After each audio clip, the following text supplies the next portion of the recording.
Executive Order. President Donald Trump started a big reorganization of the White House. He signed the comprehensive plan for reorganizing the executive branch, which will be making the federal government efficient, effective and accountable, as he said. Trump added that this order will empower his cabinets to reorganize their departments. He said, "We have assembled one of the greatest cabinets in history, and I believe that so strongly. And we want to empower them to make their agencies as lean and effective as possible, and they know how to do it.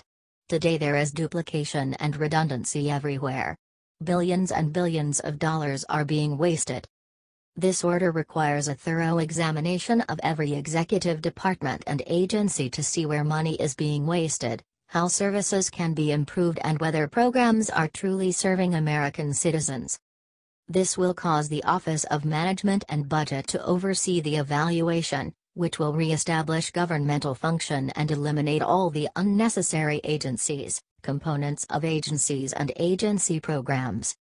Trump also said, "Based on this input, we will develop a detailed plan to make the federal government work better, reorganizing, consolidating and eliminating where necessary.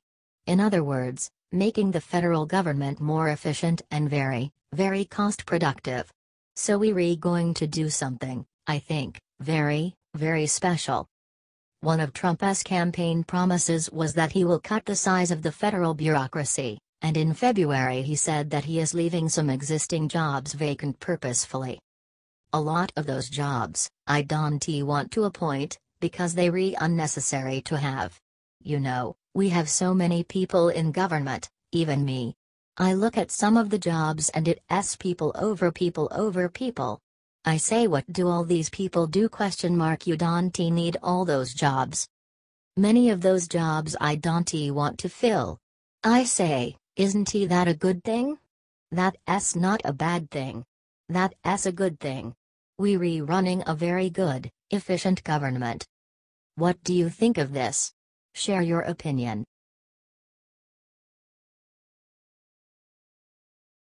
Breaking: Trump announces all Social Security recipients will now receive this much monthly.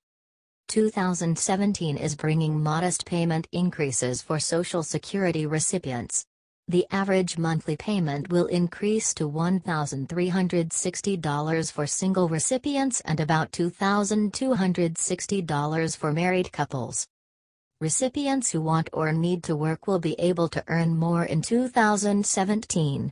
Those under 65 can earn up to $16,920 this year. Those who are turning 66 can earn as much as $44,880. This is up $3,000 from last year. In the past, if you worked and received benefits, you were penalized if you earned too much. Those penalties are going down this year. $1 in benefits will be withheld for every $2 over the maximum earnings for those under age 65. For those who are 66, but not yet full retirement age, 66 years, 2 months, $1 for every $3 earned over the limit will be held back. Once you reach full retirement age, there is no limit on what you can earn. And, any money previously withheld will be returned. Maximum benefit increase.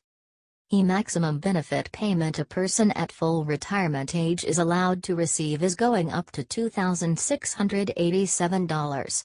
However, that payment could increase by more if retirement is delayed until age 67. Higher tax cap. Workers currently pay 6.2% of their earnings into Social Security, a contribution matched by employers.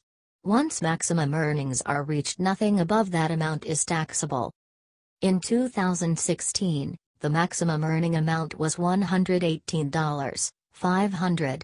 In 2017 that increases to $127,200. This means approximately 12 million more people will be paying into Social Security this year.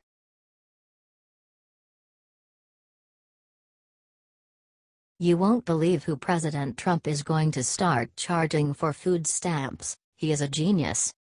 We've said it before, at My Right America, and we'll say it again, welfare fraud is a serious problem. But Trump's solution isn't something any of us have seen before. Keep in mind, the solutions for solving welfare fraud are pretty much limited to finding and rooting out the cheaters. Reforming the system as a whole is much, much harder. So hard, in fact, that no politician has solved it yet. But I'm willing to bet a businessman could. And Trump just put forward a genius solution: charge retailers for accepting food stamps. It's not an expected solution. But it really works. MSN reports. The White House wants to charge retailers that accept food stamps.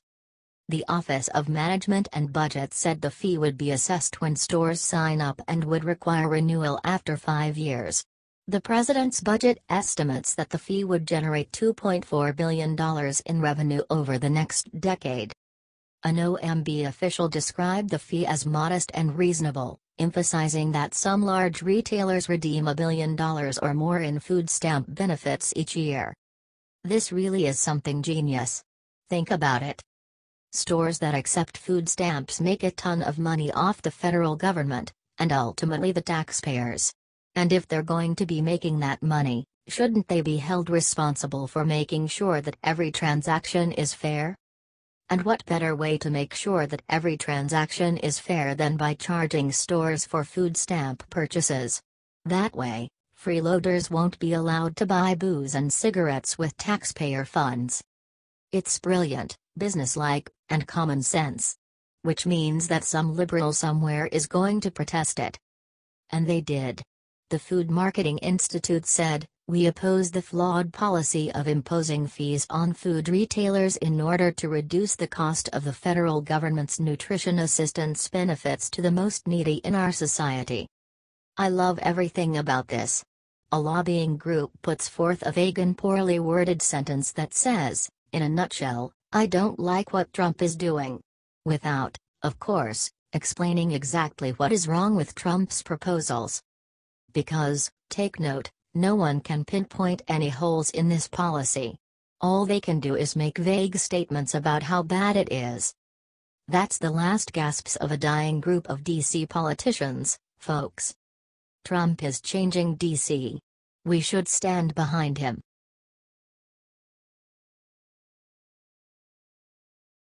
Roger Stone predicts what will happen to John McCain for his treachery to Trump. Roger Stone is and has been a close advisor and friend to President Trump, and he is not happy with what John McCain has been doing to President Trump. He took to Twitter and threatened Senator John McCain, R.Oz, on Saturday over John Essinger at Trump's decision to pardon former Sheriff Joe Arpaio. "Karma about to get you, at Sen John McCain, and you will burn in hell for all eternity." McCain released this statement that set off Roger. No one is above the law, and the individuals entrusted with the privilege of being sworn law officers should always seek to be beyond reproach in their commitment to fairly enforcing the laws they swore to uphold. Mr. Arpaio was found guilty of criminal contempt for continuing to illegally profile Latinos living in Arizona based on their perceived immigration status in violation of a judge's orders. The president has the authority to make this pardon, but doing so at this time undermines his claim for the respect of rule of law, as Mr. Arpaio has shown no remorse for his actions.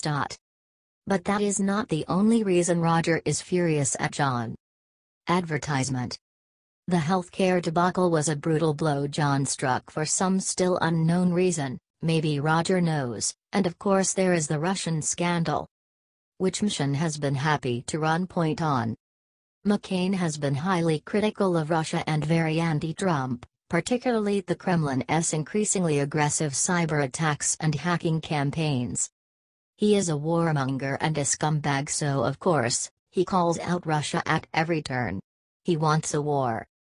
A special counsel and at least 4 congressional committees are currently investigating the Kremlin's efforts to meddle in the 2016 presidential election, as well as possible collusion between the Trump campaign and Moscow.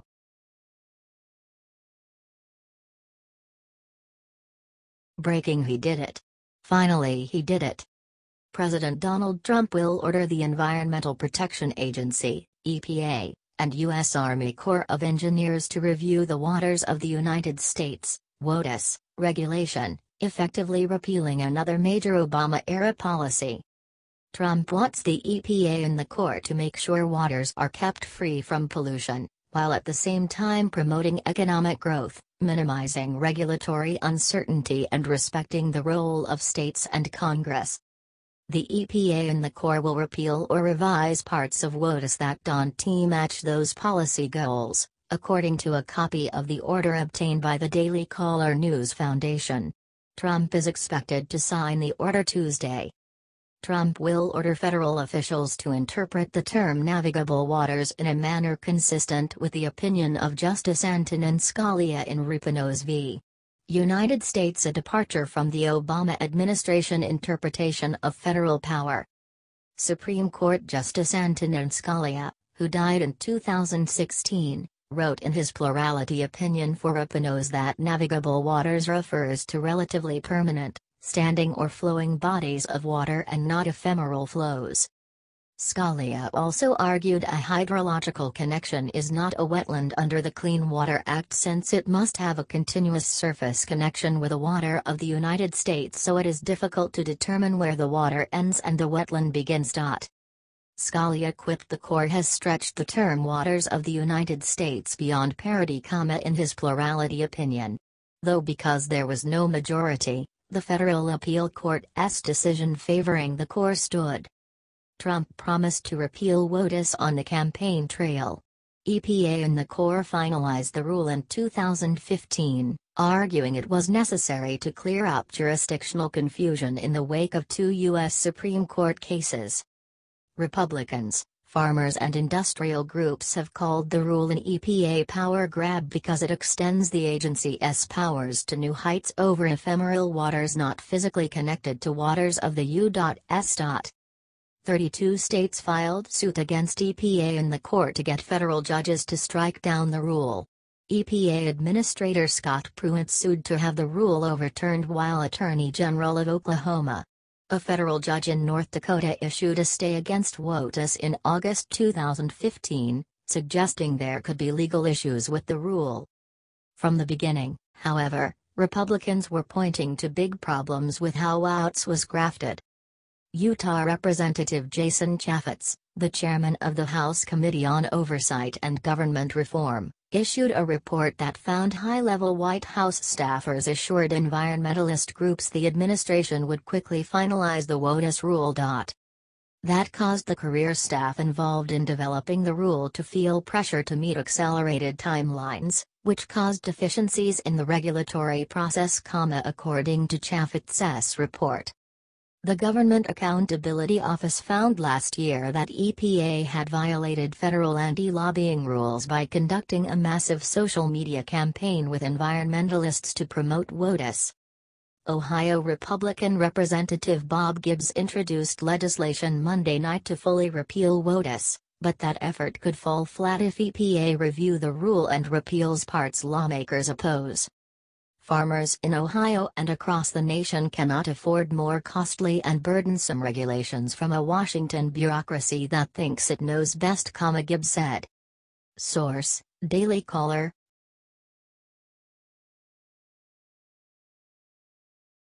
Breaking judge shocks the entire nation with amazing truth behind the CIA. Trump is ready to rumble. This is powerful and you have to see this immediately.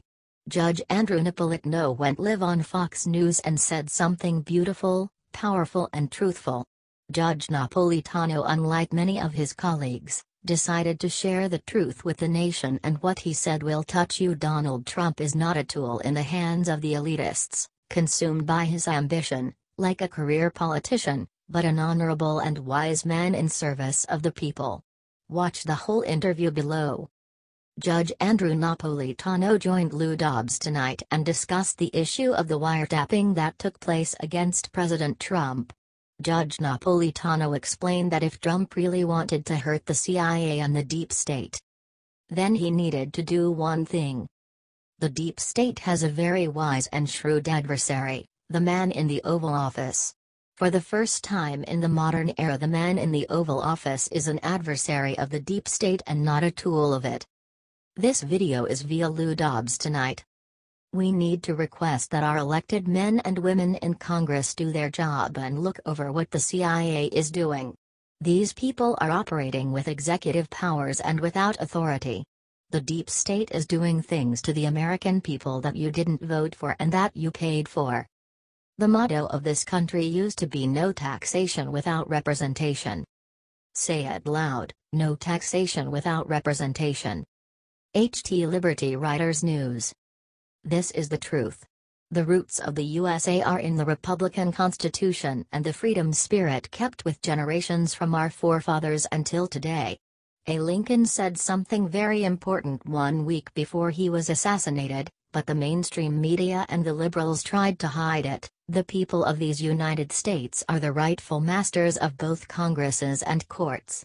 Not to overthrow the Constitution, but to overthrow the men who pervert the Constitution. I feel more and more every day that it is not against the Americans of the South alone I am fighting, it is more against the Pope of Rome and his global servants, his perfidious Jesuits and their blind and bloodthirsty slaves. Those same people who serve the same global elitists have their inheritors today in the Congress and the White House. Today, the history repeats. Trump is going to finish what Lincoln started. America for the Americans. Share this post if you love your country and the traditional American values. P.S. Hillary and Bill Clinton both went to Jesuit University and were part of Jesuit sorority/house. And many other liberals. Just for the record, patriots. Comment and share. Spread the truth, be a patriot.